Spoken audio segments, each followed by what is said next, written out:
A cidade está silenciosa. Prédios altos recortam o céu cinzento, mas lá dentro, nenhuma luz, nenhum som, nenhuma vida. Esses edifícios não foram abandonados por causa de um desastre natural.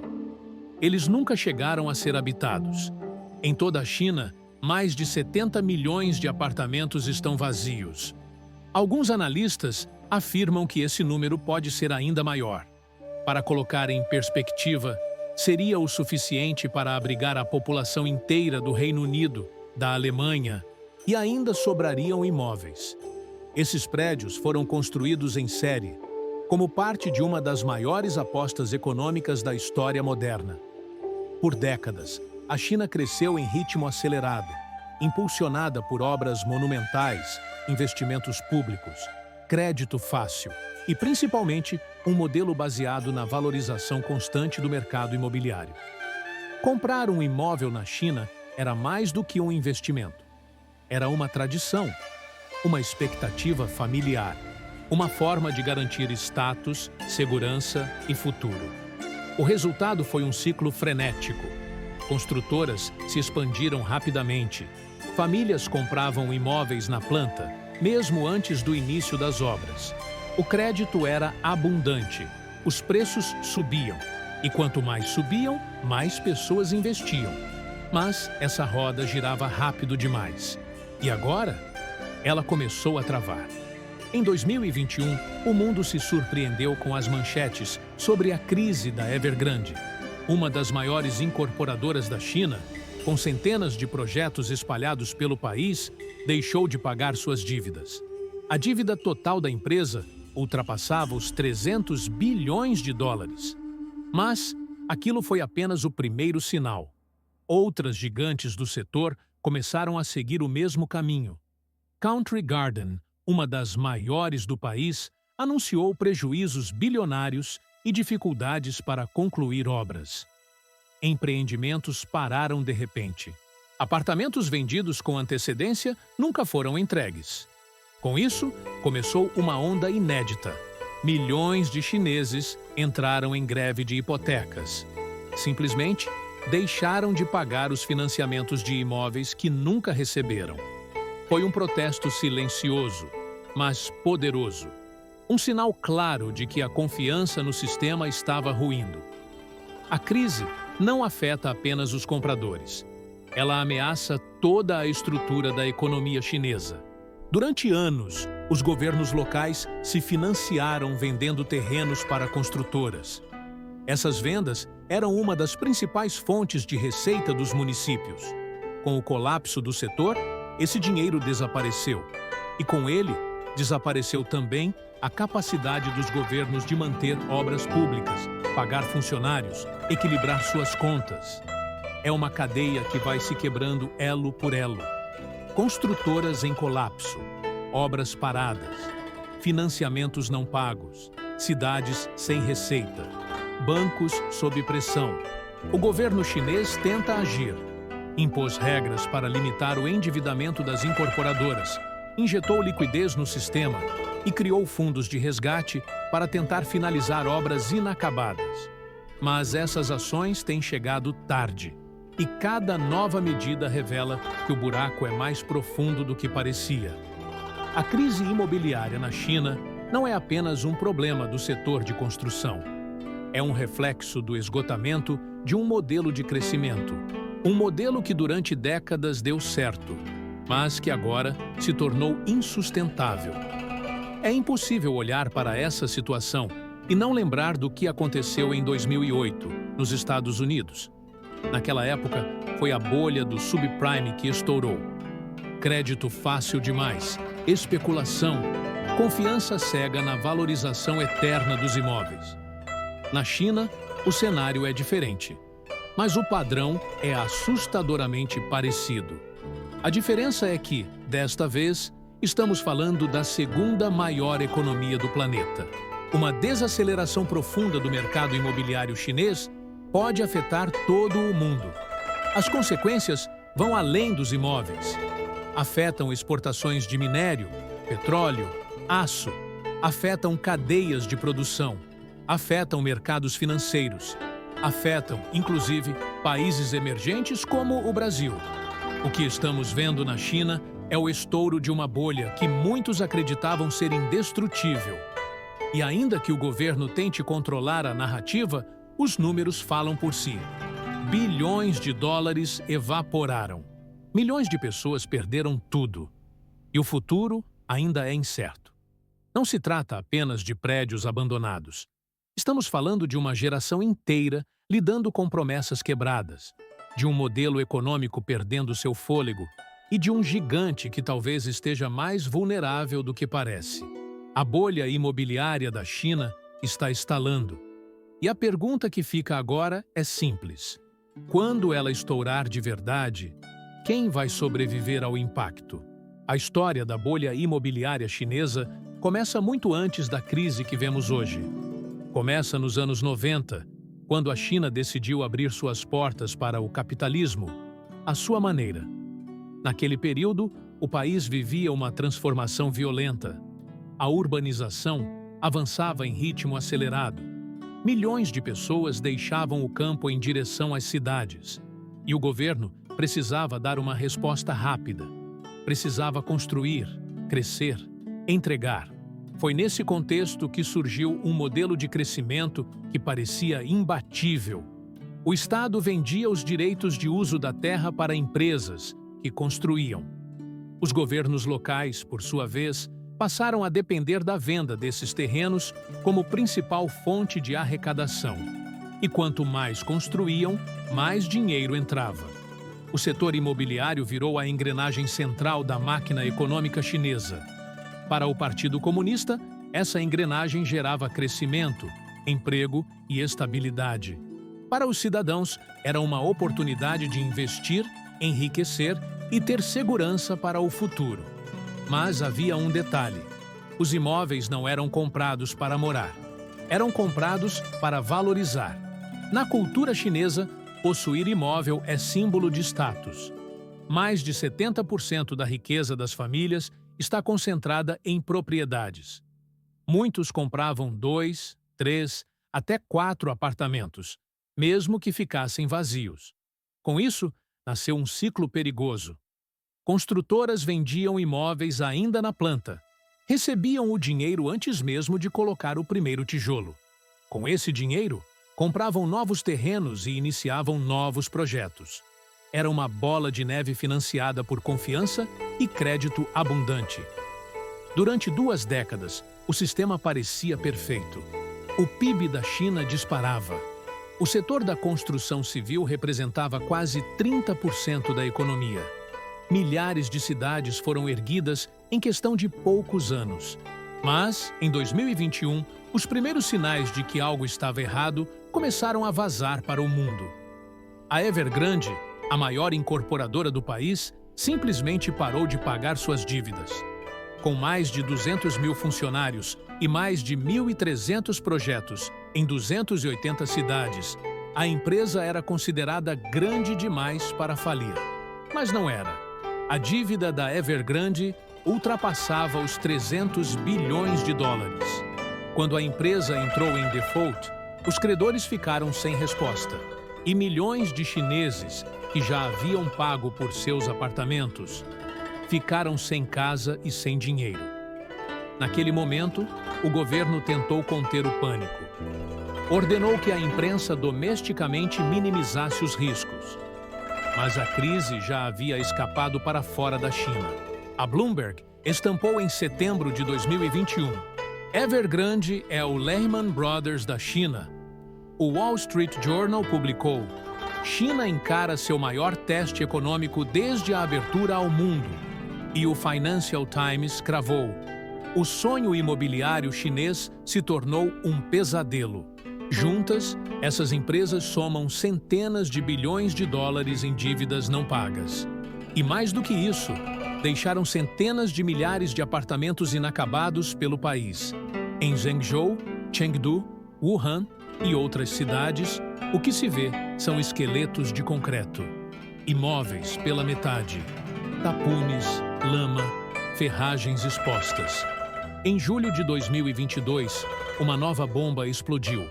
milhares de compradores se recusaram a continuar pagando hipotecas de imóveis que nunca foram entregues. O protesto ganhou força nas redes sociais chinesas, mesmo com censura, e virou manchete no The Guardian, no New York Times, na CNN. Chinese Mortgage Boycott Spreads Across Saint Cities, dizia a manchete da CNBC. O boicote já havia atingido mais de 300 projetos imobiliários. A confiança estava destruída. O que antes parecia uma engrenagem infalível, agora era um castelo de cartas em queda livre. Mas por que ninguém freou essa bolha antes? Em 2020, o governo chinês até tentou agir. Criou a chamada Política dos 3 Limites, que restringia o nível de endividamento das incorporadoras. Foi uma tentativa de esfriar o mercado sem causar colapso. Mas o resultado foi o contrário. Ao cortar o acesso ao crédito, as construtoras ficaram sem dinheiro para terminar os projetos. E como dependiam da venda antecipada para financiar as obras, entraram em efeito dominó. Sem vendas, sem liquidez. Sem liquidez, sem obra. Sem obra, sem entrega. Ao mesmo tempo, a população começou a envelhecer. A taxa de natalidade caiu. A urbanização desacelerou. E os imóveis passaram a sobrar. Literalmente. O South China Morning Post publicou em 2023 que o país já possuía apartamentos suficientes para abrigar o dobro da população urbana. E o The Economist alertou: a bolha imobiliária da China pode se tornar o maior erro econômico da era Xi Jinping. A imprensa ocidental especula com frequência até onde vai a disposição do governo chinês de segurar esse sistema falido. Enquanto isso, os mercados observam, os investidores recuam e milhões de cidadãos chineses enfrentam o peso de uma promessa quebrada. A bolha foi construída com ambição, velocidade e crédito. Mas agora, sob os escombros de prédios inacabados, a China precisa encarar uma realidade que tentou ignorar por tempo demais. O que começou como uma estratégia de desenvolvimento urbano se transformou numa armadilha econômica. E cada novo dia, sem uma solução definitiva, só aumenta a tensão no ar. Por muito tempo, a crise imobiliária na China foi tratada como algo contido, como se fosse um problema isolado de uma ou outra empresa. Mas, à medida que os meses passaram, ficou claro que não se tratava apenas de uma crise empresarial. Era o início de um colapso estrutural. Após o default da Evergrande, o governo agiu com cautela. Foram injetadas linhas emergenciais de crédito. Bancos foram instruídos a renegociar dívidas. Fundos públicos foram criados para garantir a entrega de imóveis inacabados. A intenção era simples: ganhar tempo. Mas tempo não resolvia o problema central. As construtoras estavam quebradas, os compradores indignados e o mercado desconfiado. O ciclo de confiança que sustentava o modelo havia sido rompido. Enquanto isso, mais empresas começaram a demonstrar sinais de colapso. A Country Garden, durante anos considerada uma das incorporadoras mais saudáveis do país, viu suas ações despencarem em 70%. No segundo semestre de 2023, anunciou prejuízo superior a 7 bilhões de dólares e alertou que poderia entrar em falência caso o mercado não reagisse. Em paralelo, milhares de obras seguiram paradas. O jornal Caixin, uma das poucas fontes independentes dentro da China, publicou que mais de 50% dos projetos imobiliários iniciados desde 2019 estavam atrasados ou abandonados. As imagens que antes vinham de áreas rurais agora passavam a surgir nas grandes cidades. Zhengzhou, por exemplo, virou símbolo do colapso. Em plena zona urbana, dezenas de prédios foram erguidos, vendidos e abandonados. As estruturas ficaram expostas à chuva, ao tempo, à deterioração. Moradores das regiões vizinhas passaram a relatar riscos de segurança, rachaduras, quedas de entulho, e nada foi entregue. O governo local de Zhengzhou, tentando conter os protestos, criou um fundo especial para finalizar mais de 300 projetos. Mas O dinheiro não foi suficiente. As próprias construtoras não tinham mais como operar. E sem vendas, não havia entrada de caixa. Em outras regiões, moradores ocuparam prédios inacabados à força, sem água encanada, sem elevador, sem acabamento, mas com financiamento em curso. Era isso ou nada. Enquanto isso, os bancos começaram a se proteger. Restringiram crédito, endureceram exigências, aumentaram taxas. Com isso, a queda nas vendas se aprofundou ainda mais. O número de novos imóveis vendidos na China caiu mais de 20% entre 2022 e 2023. E as expectativas para 2024, segundo analistas do Morgan Stanley, são ainda mais sombrias. A imprensa internacional começou a dar cada vez mais destaque à situação. A BBC publicou em outubro de 2023: Crise imobiliária da China entra em nova fase. Colapso de confiança. A Bloomberg alertou que a desaceleração no setor imobiliário estava puxando para baixo toda a economia chinesa, com impacto direto em consumo, investimentos e arrecadação fiscal. O New York Times foi ainda mais direto. A bolha que sustentou o milagre chinês agora ameaça engolir o país. Essa crise de confiança é o verdadeiro colapso, porque o mercado imobiliário não funciona apenas com tijolos, cimento e capital. Ele precisa de previsibilidade, precisa de fé no sistema. E essa fé foi quebrada. O governo chinês sabe disso. E sabe que, ao contrário do que aconteceu em 2008 nos Estados Unidos, não há uma entidade externa para culpar. A crise é interna. É resultado direto das escolhas feitas nas últimas 3 décadas. Analistas do The Economist chamaram o momento atual de o fim do modelo da alavancagem perpétua. Eles apontam que o excesso de construção, combinado à dependência de crédito e à falta de regulação transparente, criou uma bolha que estava condenada desde o início. Em entrevista à CNN, o economista George Magnus foi direto. O setor imobiliário chinês é a espinha dorsal do crescimento econômico do país. Se essa espinha se quebra, tudo ao redor começa a falhar. Governos locais enfrentam déficits crescentes. Algumas cidades já reduziram salários de funcionários públicos, suspenderam obras públicas e atrasaram pagamentos. Os bancos regionais, altamente expostos às incorporadoras, começaram a registrar perdas. E o mais grave, o impacto social está se espalhando. A geração que cresceu vendo seus pais enriquecerem com imóveis, agora enxerga um cenário de estagnação. Jovens estão adiando casamentos, evitando ter filhos e migrando para o exterior. Um efeito colateral inesperado, mas real. A China sempre se apresentou como um caso único, resistente às crises do Ocidente. Mas agora vive o seu próprio terremoto financeiro. Só que, ao contrário de 2008, onde a crise começou em Wall Street, aqui ela começou nos alicerces do modelo de crescimento mais celebrado das últimas décadas. O que está ruindo não é apenas o setor imobiliário. É a lógica que guiou o país por mais de 30 anos. E o mundo inteiro observa com atenção. Porque se a China tropeçar, ninguém vai sair ileso. Quando as primeiras rachaduras começaram a aparecer no setor imobiliário chinês, a resposta oficial foi o silêncio. Durante anos, o Partido Comunista da China alimentou a narrativa de que o crescimento era sólido, planejado e inabalável. Mas, com a falência da Evergrande, os protestos populares e a paralisação de milhares de obras, a crise ficou impossível de esconder. A primeira reação do governo foi evitar o pânico. As grandes redes estatais de televisão foram orientadas a minimizar a gravidade da situação. Matérias sobre obras paradas sumiram do noticiário. Relatos de protestos foram censurados nas redes sociais. O objetivo era conter o sentimento de caos e preservar a confiança da população. Mas a realidade era teimosa.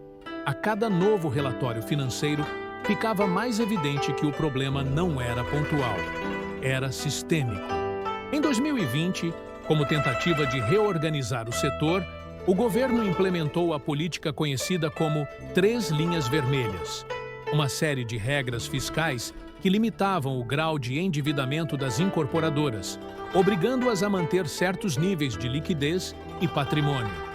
A ideia era forçar o setor a reduzir riscos, mesmo que isso significasse desacelerar. Mas, na prática, a medida teve o efeito oposto. Com crédito mais escasso, as incorporadoras ficaram sem meios de financiar as obras.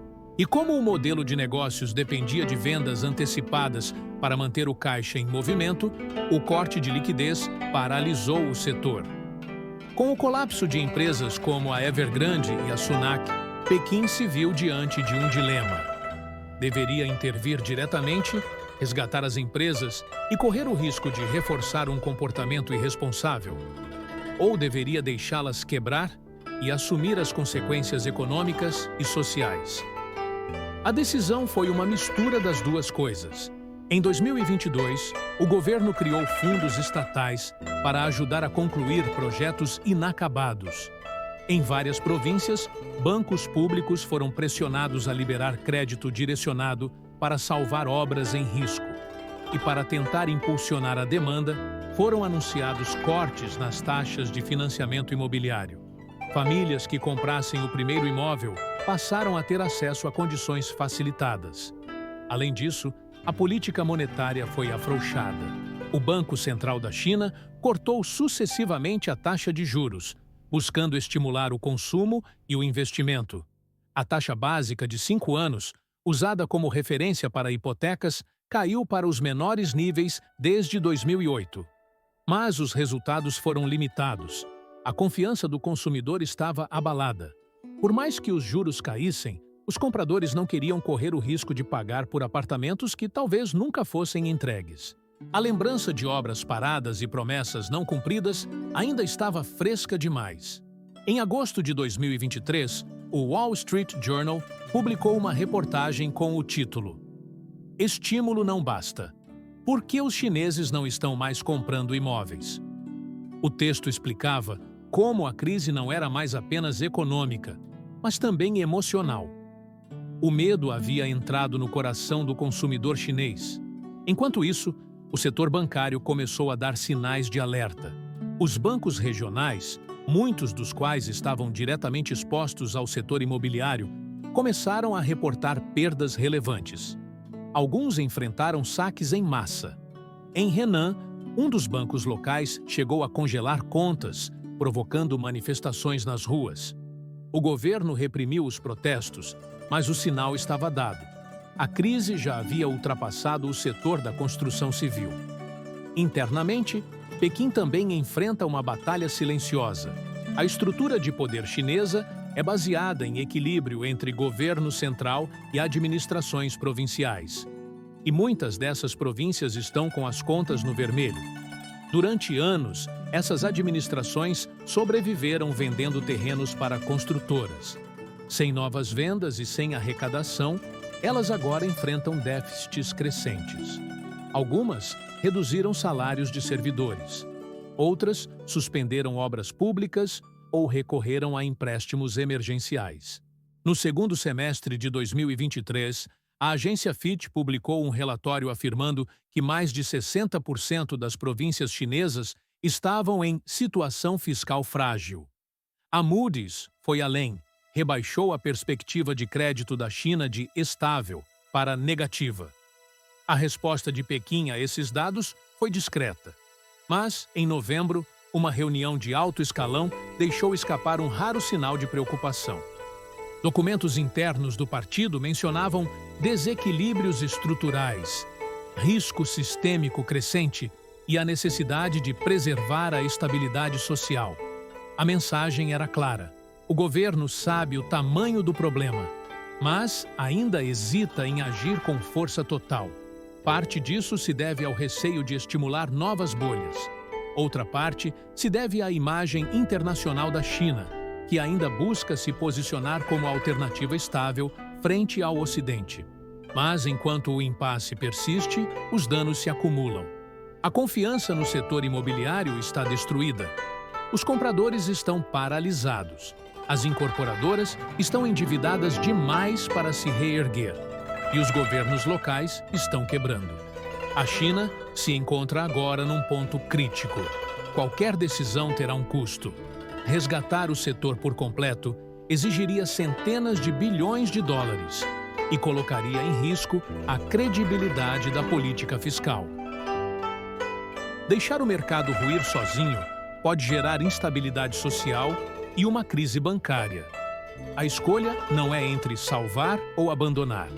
A escolha é entre controlar o colapso ou ser arrastado por ele. E esse impasse é o que torna a crise ainda mais perigosa. Porque quanto mais tempo o governo demora para agir de forma coordenada e transparente, mais profundo é o abismo que se forma. A crise imobiliária chinesa já não é mais apenas um problema local. Ela está se transformando em um risco global. Porque, quando a segunda maior economia do mundo desacelera, ninguém escapa das consequências.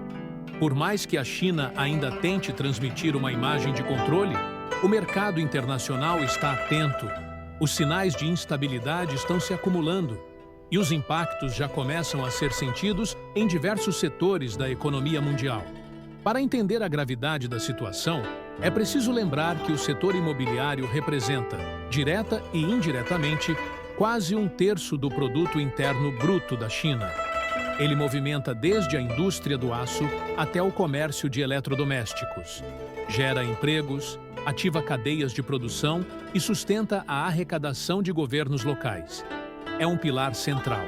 Quando esse pilar começa a ruir, tudo ao redor perde equilíbrio. O primeiro impacto evidente é sobre as commodities. Com menos construções em andamento, a demanda por aço, cimento, cobre e carvão despenca. E isso afeta diretamente países exportadores, como o Brasil e a Austrália. Em 2023, a tonelada do minério de ferro chegou a cair mais de 25% em apenas 4 meses, em resposta ao esfriamento do setor de construção chinês. A Vale, principal mineradora brasileira, viu suas ações recuar com base nesse movimento. O Financial Times destacou o fenômeno com a manchete: crise na construção chinesa derruba preço do minério e ameaça lucros de exportadores globais. Embora o setor bancário chinês seja, em grande parte, fechado ao capital estrangeiro, as dívidas emitidas por grandes incorporadoras, como a Evergrande, a Country Garden e a Sunac, foram amplamente compradas por investidores globais. Fundos de investimento, bancos internacionais e seguradoras possuem bilhões de dólares em títulos emitidos por empresas chinesas. Com o aumento do risco de calote, muitos desses ativos perderam valor. A Moody's já rebaixou diversas notas de crédito. O The Wall Street Journal publicou em dezembro: investidores perdem confiança em títulos da dívida chinesa. O PIB cresceu abaixo da meta estabelecida pelo próprio governo. A inflação chegou a entrar em terreno negativo, alimentando temores de deflação. O consumo interno caiu, os investimentos encolheram e o desemprego entre jovens atingiu níveis recordes. Com menos dinamismo vindo da China, o crescimento global também sofre. O Fundo Monetário Internacional alertou que uma crise prolongada no setor imobiliário chinês poderia reduzir o crescimento mundial em até 1,5 ponto percentual nos próximos 2 anos.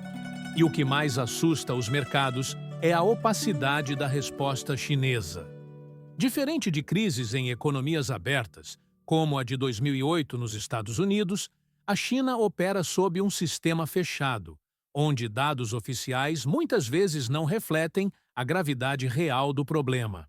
A falta de transparência impede previsões confiáveis, e isso aumenta a instabilidade. Investidores internacionais começam a repensar suas posições. Empresas que antes tinham planos de expansão no mercado chinês estão recuando. O risco político e financeiro do país aumentou. O The Economist publicou uma análise com o título: A China já não é tão confiável quanto parece. O texto apontava não só os problemas econômicos, mas o risco sistêmico causado pela concentração de poder e pela ausência de mecanismos independentes de controle. E o mundo começa a reagir. Os bancos centrais monitoram com atenção os desdobramentos da crise. Empresas multinacionais adaptam suas cadeias de fornecimento. E os mercados de capitais mantêm uma postura defensiva em relação a ativos ligados à China.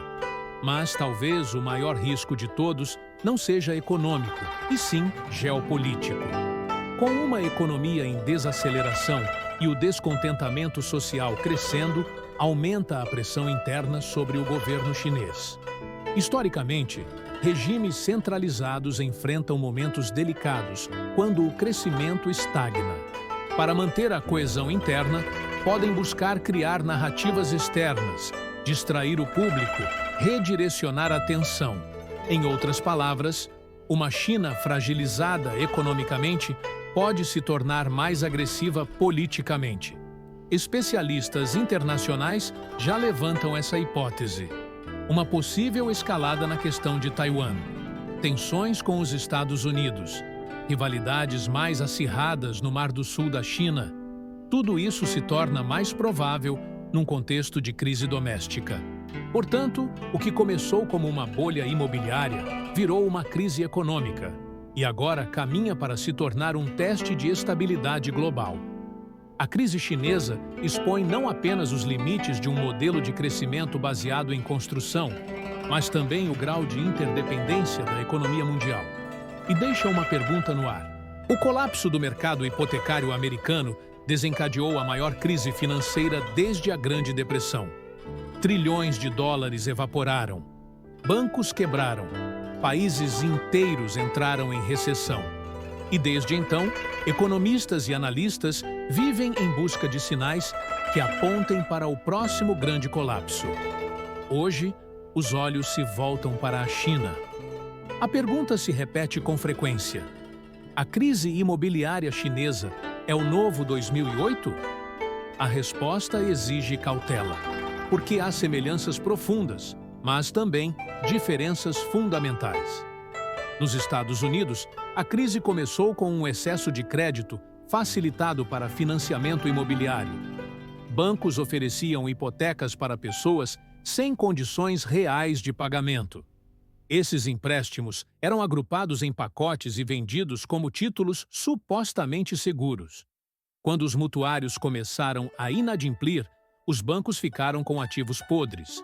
O sistema financeiro global entrou em colapso. Na China, o problema não começou nos bancos. Começou nas construtoras. O modelo de negócio era baseado em vendas antecipadas. Milhões de compradores pagavam por imóveis antes mesmo das fundações estarem prontas. Com esse dinheiro, as empresas compravam mais terrenos e iniciavam novos projetos. Era um ciclo de confiança e antecipação. Mas, diferentemente dos Estados Unidos, as hipotecas não foram o produto tóxico. A promessa era o produto. E quando a entrega falhou, o mercado entrou em choque. O resultado foi parecido: obras abandonadas, inadimplência, colapso de grandes corporações. Mas o mecanismo foi outro. O subprime foi uma falha de engenharia financeira. A bolha chinesa é uma falha estrutural de modelo. Outra diferença importante está no sistema bancário. No Zetro's Tower, os bancos estavam profundamente expostos a produtos de risco. A falência do Lehman Brothers mostrou que o sistema estava contaminado. Na China, os bancos são controlados, em sua maioria, pelo Estado. E ainda que muitos estejam expostos ao setor imobiliário, o governo tem poder para intervir diretamente. Isso, em teoria, dá mais margem de manobra para evitar uma quebra generalizada. Mas também significa que, se o sistema falhar, o custo recai sobre o próprio Estado. Em termos de escala, a crise chinesa pode ser até mais profunda. O setor imobiliário representa uma fatia muito maior do PIB da China do que representava no Zipundi Sekiwa. E a concentração de riqueza das famílias chinesas em imóveis é mais intensa. Enquanto nos Estados Unidos o mercado financeiro era o epicentro, na China é o cidadão comum que está na linha de frente. Pessoas que colocaram todas as suas economias num apartamento que talvez nunca recebam. Outra semelhança está no comportamento do mercado. Nos dois casos, havia uma crença irracional de que os preços dos imóveis nunca cairiam.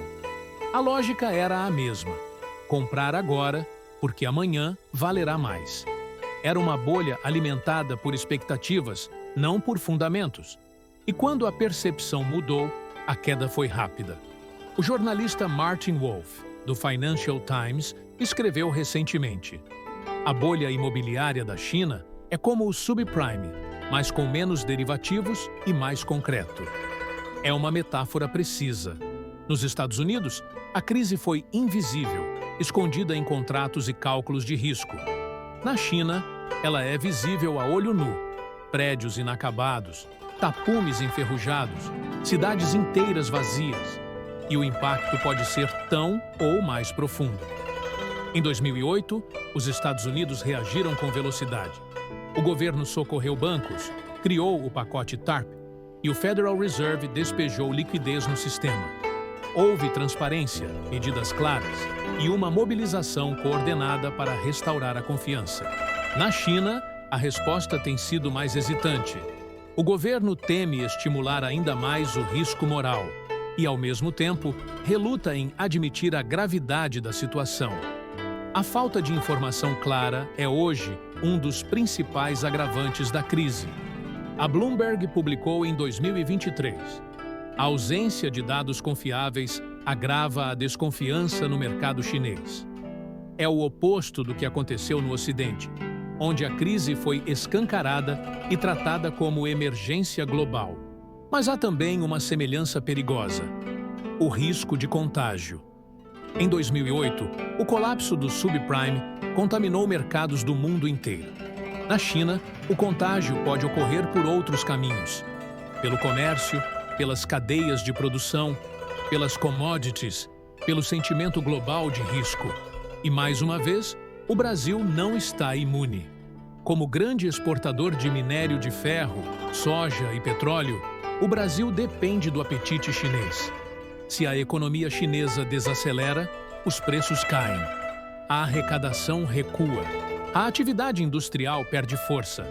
Além disso, empresas brasileiras que exportam para a China já sentem os efeitos. E o investidor global começa a reavaliar o risco de ativos ligados a países dependentes do mercado chinês. Em resumo, a crise do subprime e a crise imobiliária da China têm origens diferentes, mas compartilham uma verdade central. Ambas nasceram de uma ilusão coletiva de que o crescimento poderia durar para sempre. E ambas mostraram que, quando a realidade bate à porta, os alicerces podem ruir com rapidez assustadora. O mundo aprendeu muito com 2008, mas talvez tenha esquecido rápido demais. E agora, com os olhos voltados para o Oriente, todos esperam para ver se a história vai se repetir. Ou se, desta vez, as consequências serão ainda maiores. A crise imobiliária da China já não é mais uma possibilidade. Ela é uma realidade. A bolha, que durante anos sustentou parte do crescimento chinês, começou a se desfazer diante dos olhos do mundo. E agora, a pergunta não é se haverá impacto. A pergunta é: qual será a extensão dele? Há quem acredite que o governo chinês ainda tem margem para evitar um colapso total. Com mais de 3 trilhões de dólares em reservas internacionais, poder centralizado e um sistema financeiro controlado pelo Estado, Pequim tem ferramentas únicas para conter uma crise que, em outro país, já teria se espalhado com força devastadora. Mas conter uma crise não é o mesmo que resolvê-la. A bolha que sustentava o setor foi alimentada por anos de expectativas irreais, excesso de crédito e uma urbanização acelerada que não corresponde mais à realidade demográfica do país. A China envelhece. A população já está em declínio. A demanda por novos imóveis nunca mais será a mesma. Além disso, a confiança, o ingrediente invisível que sustenta qualquer mercado, está profundamente abalada. E confiança, uma vez perdida, não se recompra com estímulos. Ela leva tempo, leva provas, leva transparência. E essas são 3 coisas que, até agora, o governo chinês tem oferecido em doses muito pequenas. Por isso, analistas internacionais trabalham hoje com 3 possíveis cenários. No primeiro, o mais otimista, o governo consegue reestruturar o setor gradualmente. Cria programas para entregar as obras paradas, limita a quebra de grandes empresas, injeta liquidez nos bancos regionais e implementa reformas estruturais profundas.